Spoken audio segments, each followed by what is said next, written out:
Proses pertumbuhan tulang terdiri dari kartilago, fetus, bayi, dan tulang pipa.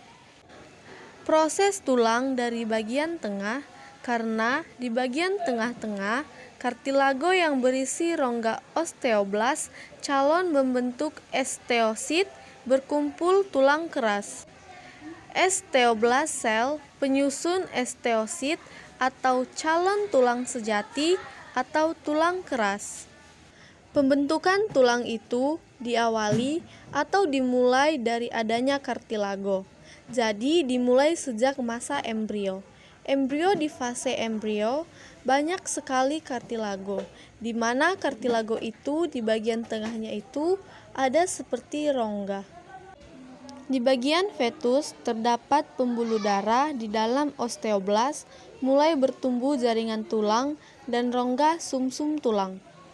Kemudian sudah munculnya pembuluh darah di dalam osteoblas, terutama di bagian tengah. Karena letak osteoblas itu di bagian tengah, banyak pembuluh darah di osteoblas. Darah berfungsi sebagai pemberi nutrisi, makanan untuk pertumbuhan tulang.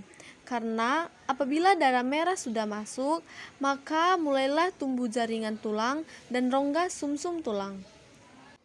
Kemudian perkembangan itu mengalami kelanjutan, yaitu di fase bayi, di mana pada fase bayi ini akan mengalami perubahan bentuk tulang dan pertumbuhan sekunder. Pertumbuhan sekunder artinya tulang mengalami pertambahan dan ukuran. Semakin tumbuh akan semakin banyak jalur peredaran darah, yaitu semakin banyak dikasih makan, maka tulang itu akan semakin tumbuh dan semakin besar.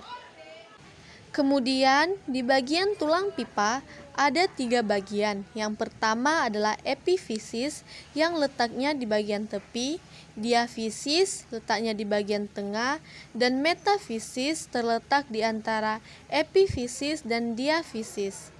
Pusat pertumbuhan tulang atau pembentukan tulang dimulai dari bagian tengah, kemudian ke arah tepi, osifikasi primer atau tengah, dan osifikasi sekunder atau tepi.